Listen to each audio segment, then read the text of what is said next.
This is the recording for Unit 1 Test, Literature with a Purpose, Modified Version. This is the first passage on the test, Surrender Speech, by Black Hawk, 1832. Black Hawk was a chief of the Sauk Indians. Though the Sauk had forfeited their lands east of the Mississippi in an 1804 treaty, Black Hawk believed the treaty to be invalid. Angered by the loss of their lands and by incoming white settlers, Black Hawk led a brief war against U.S. forces. While Black Hawk won an initial victory, his warriors were defeated. Black Hawk surrendered 15 weeks after the conflict began.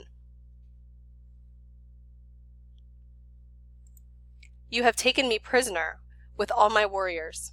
I am much grieved, for I expected, if I did not defeat you, to hold out much longer and give you more trouble before I surrendered. I tried hard to bring you into ambush, but your last general understands Indian fighting.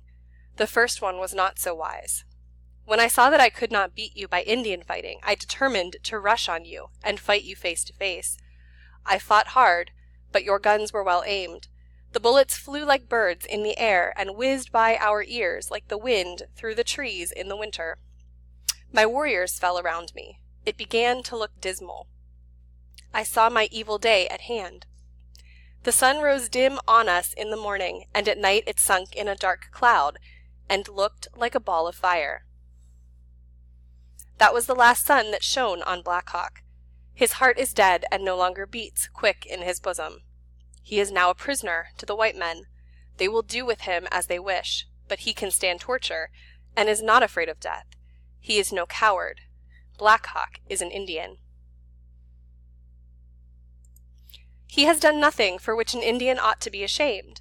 He has fought for his countrymen, the squaws and papooses, against white men, who came year after year to cheat them and take away their lands. You know the cause of our making war. It is known to all white men. They ought to be ashamed of it. The white men despise the Indians and drive them from their homes. But the Indians are not deceitful.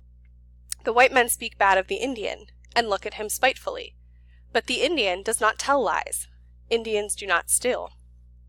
An Indian who is as bad as the white men could not live in our nation. He would be put to death and eat up by the wolves. The white men are bad schoolmasters. They carry false looks and deal in false actions.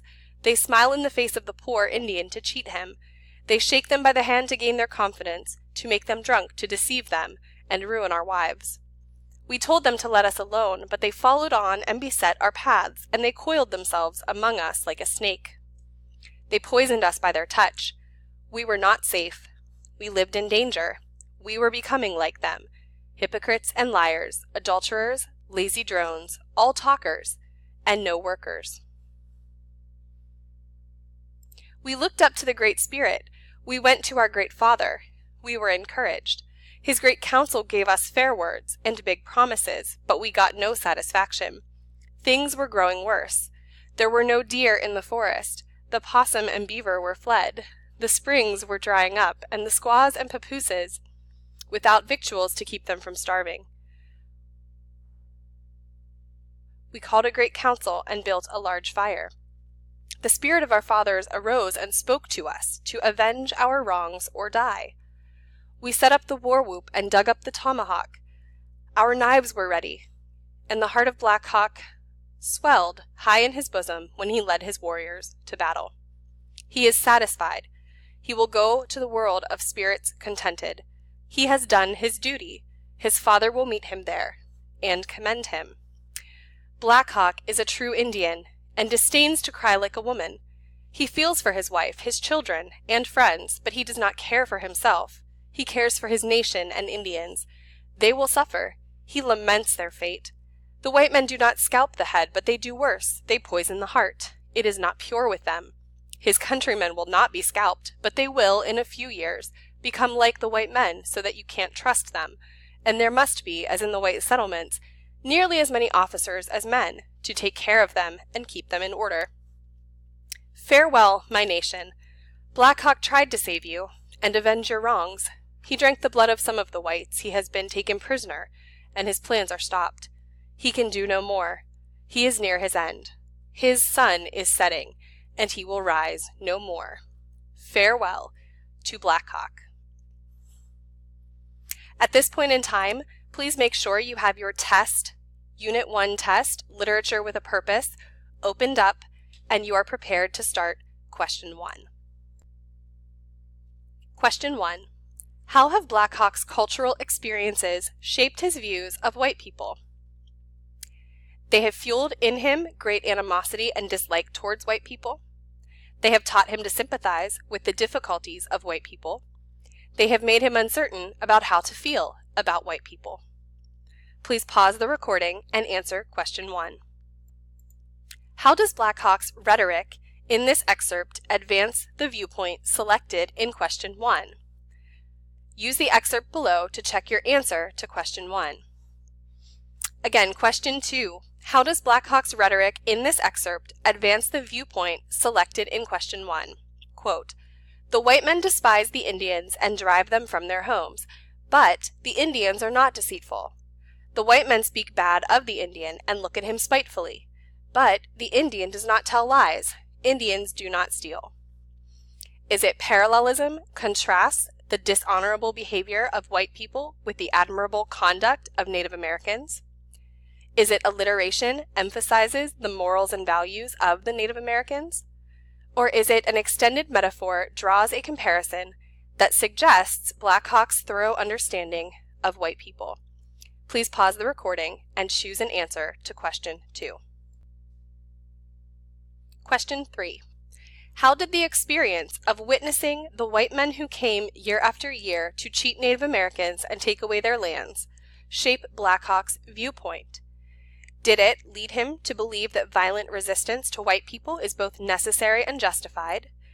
Did it create a sense of apathy, leading him to believe that nothing can be done to reverse the damage? Or did it solidify his prior belief that Native Americans are good and incorruptible at their core? Please pause the recording and choose an answer to question 3. Question 4. How does Black Hawk use rhetoric in this excerpt to advance the viewpoint selected in question 3? Use this question to help you check your answer to question 3. Here is the excerpt.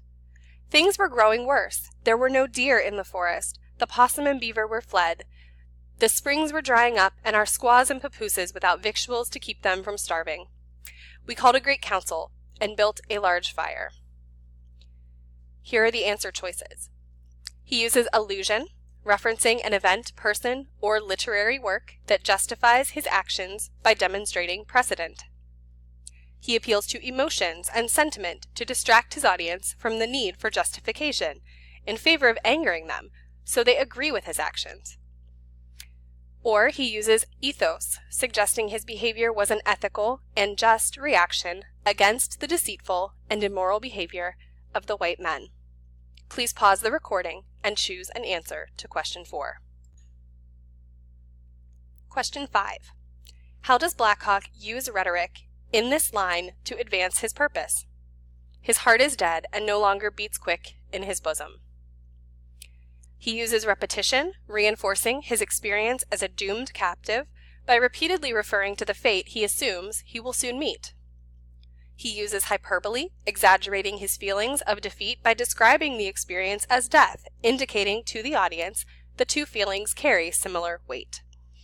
Or he uses ethos, demonstrating his willingness to die for what is ethical and good, to express to his audience the importance of sacrifice. Please choose an answer to question 5 now. Pause your recording to do so. Question 6. How does the phrase, "his heart is dead," affect the tone of the line, "his heart is dead and no longer beats quick in his bosom"? Does it establish a weak tone about compliance? Does it set a frank tone about physical malfunctions? Or does it set a severe tone about the extent of the impact? Please pause the recording and choose an answer to question 6. At this point in time, we have finished all questions for passage 1 with questions 1 through 6. Please go back and review Black Hawk's surrender speech as well as questions 1 through 6. And when you're ready to move on, we will move on to questions 7 through 9 in a separate recording. Remember, if you have questions, don't hesitate to reach out to your teacher.